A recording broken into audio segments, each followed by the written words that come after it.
Who cares? And guess what? Who cares? Because for one, celestial rising, divine afternoon, and grand night to the beautiful deity watching this divine message.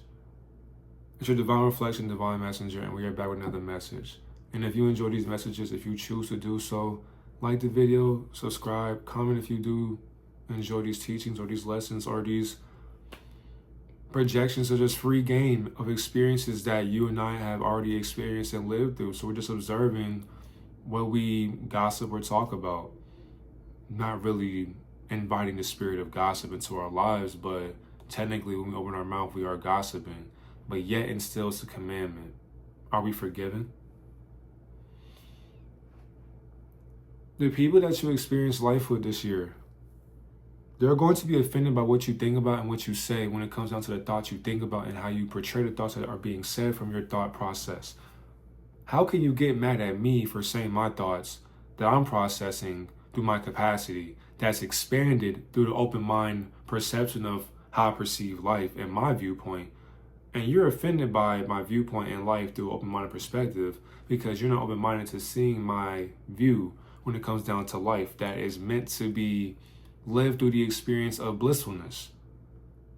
And because of this state of being blissful and a state of being raw in its purest form, many people are not actually able to sit there and think about the ways of how they are losing not even just numbers, because you can't put a number in life, but we do somehow. People are losing recipes, they're losing ways, they're losing days, they're losing codes on how to exist in the now and not worry about how somebody's mindset right now is bringing them away from the future that's happening in the now. Somebody can think about something that you said, and then you will let that thought cause you to lose some sleep, or you'll let that thought alter you from being who you want to be. Your family can ask you something and you know how they'll react to that thought, so you hold it in. But why suppress the truth when you know it's going to rattle some demons? You know what it's going to do. And yet you're afraid of that happening. And why is that? It's because you're attached to what you think the truth looks like. And it looks like family, doesn't it? Or it looks like your friend group or your co-workers. It looks like whatever you hang around, whatever you want to be around, whatever you see, whatever you play, whatever you hear. You think that's truthful. There's no lie in what you think you're comfortable in, because you're comfortable in it, obviously. So you don't really decipher the truth and a lie in that because you're laying down chilling. You're in your zone. Nothing really goes wrong in your zone because you're at peace when it comes down to your peace. So when you're at peace, nothing really happens when you're at peace. Or so you think. But everything is still going to go through its own code as it overlaps the quantum theories of your mechanics that physically you weren't paying attention to. Which is exactly why when you think about your thoughts, that's all that should matter. Because you're thinking about them. And if somebody doesn't want to agree with your thoughts, this year you have to be okay with that. Excuse me. There were some years to where you couldn't take constructive criticism. Oh shit, you airballed a free throw. People are making fun of you at school. People making fun of you at work. People making fun of you in the locker room. People making fun of you on the media. But yet, who's really affected by it? Now the thing is though, see, here's what I'm saying though. If you turn off your phone, your TV, and you mind your thoughts, you disregard what the world says about you. You airball the free throw or the layup or the whatever, the three for game, to tie it up, whatever. And the whole world's talking shit about you. But you wouldn't know that when the game's over. Because when the game's over, you know that for one, you never played. Two, when you did play the most, you never actually played at all. Three, you were observing a game being played and your energy being taken from you as you were giving your energy to a game that was being played by a bunch of puppet masters that you consider to be your teammates or the opposing team. that also has teammates that are doing the same exact thing that you're doing, which is what? Putting a ball into the hoop. So you think. But it's more than that. Because how much energy are you exalting? How much energy are you exuding? How much energy are you putting in to this game or the sport that you say you love? You dedicate your life to putting a ball into this goal or throwing this ball down a field for a touchdown. You hit this ball so far for a home run, you celebrate, and then you're looking as if it's the real thing the whole entire time. It's a bunch of divided and separated, but unified spiritually, sectors of souls that are understanding what they think their purpose is through a ball. It's a bunch of deities playing with balls, thinking that this is their purpose. The whole entire time, we have the youth looking up to a bunch of ball players playing with balls, thinking that playing with balls is our purpose. And then we wonder why the world has gotten soft now. When you tell your family this, though, sometimes, depending on who your family is, they won't be accepting of what you're saying. And determining on how emotional, intelligent, and connected you are to your emotions, that will be the differential maker or differentiator of who you can still love on and who will love on you from afar, or who will just stop loving you in general. Because you're going to exalt more thoughts, you're going to say more vibrations that are going to rattle the leeches that are residing at a lower energy that looks just like your family or your friend group. And that's what's going to maybe confuse you for the first time, because you're not used to seeing that. Somebody you care about, somebody you hang around, somebody you love doesn't fuck with you no more because of what you said or how you said it. You didn't mean no harm with the thought you said, but you just said it. It came from your mind, and somebody's offended by your mindset. How are you offended by my vibration that was never set on a definite intention? I didn't intuitively mean to say what I said, but I said it somehow, some way, with some meaning. It was unconscious, but consciously, I meant no harm. And the thing is, though, if you ask my opinion and I'm giving it to you, you're upset because of how it was worded. How was a spellcaster offended by the casting of spells from their projection that they were judging? I said what you probably didn't want to hear or what you probably heard. Somehow, some way you got offended this year, and then you don't want to talk to me anymore.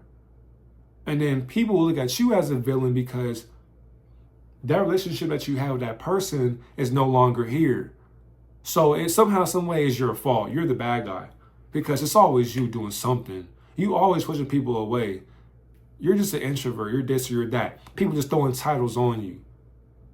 And then you got to sit there and take it to the chin. And if you don't, what happens? What do you get called? But it's not name calling when you do it. You're not the bigger person when you turn the other cheek. But when you do, everybody treats you as a punching bag. That's how you know. This year, you will know all the definite things that you have been thinking about are here. They're validated. You know what you have been witnessing. You know what you've been aware of. You know what you have been looking into. What you've been seeking, what you've been searching for has already been found by you. What are you sitting on your thoughts for? And just act upon them. Say what you feel. Say what you think. And that goes for any variety. It goes beyond social media. We're not just talking about social media right now. We're just talking about in just the world. Because outside the world, don't hold your thoughts back. If you know you're looking for opportunity, but you got hella tattoos on your body, don't let that stop you from getting a goddamn job or some income coming in. You're not going to sit here just because you know that you're on a higher way of thinking that you can just sit on consciousness. No. I don't care how spiritually in tune you think you are with the highest creator. You have to do something this year. Even today, do something. What are you sitting on? Besides your success. People say they want to do something, and that's the thing too with just men and women in general, but men as well. As men, we always talk about what we want to be, and we're not doing what we want to be as we said what we wanted to be. Oh, what do you want to be when you grow up? I want to be this. Oh, okay, how will you do it? I don't know. That's the problem right there. You don't know. And you should know every single day what you got to do to get to where you want to be who you want to think you are. Because you already are what you already said you were. But now you have to act as if you are that title. And then to be that title, what are you going to do through habits every single day to be in that title's vibration or programming? Because it's all a programming that people are loved on by for some strange reason. That comes down with just thoughts in general, because the more your thoughts are relatable, you can change your life with that. I don't know how, but it's doable in this simulation for some strange reason. But ironically, we all share the same thoughts. So why do you think you can't go viral for doing that? Or why do you think you won't get shamed for thinking like that? Why do you think you won't get crucified for thinking or saying the things that you want to say or do? Or moving the way you want to move? No phones. You know, I told you that numerous times. Nigga, I pay my phone bill. You're not going to tell me to get off my phone and pay attention to my work. I'm doing my shit. We good. Whatever your job is, if you handle your business for a long period of time without your phone, and you want to get on and put some ideas on there, peep how somebody who's monitoring you, peep how they tell you to do something while they're doing what they told you not to be doing. You told me to get off my phone, but then I see you on your phone, talking on the phone, laughing, gossiping, as if you ain't just tell me to put my shit away. So when I'm enjoying myself, thinking about ways to benefit my future, it's a problem. But now as you're talking, wasting time, paying attention to everybody else's life besides yours, it's no issue. So I make it an issue by bringing it up. Now we have a disassociation. Now our energy is chaotic. We're not going to worry about those types of people anymore this year either. Because what we're going to do now, and you should have been doing this shit too, worry about how you feel and how you think. Because how you're thinking is how you're going to be feeling for today. And how you should be feeling every single day. If you want a better day every single day, think like that then. Think a better day every single day. Do better things every single day. Commit to better thoughts. Commit to better habits. Commit to better titles just in general. No matter how you name it or word it, do or stick to better titles that are going to align with the programming of a better way of being. Just simply put.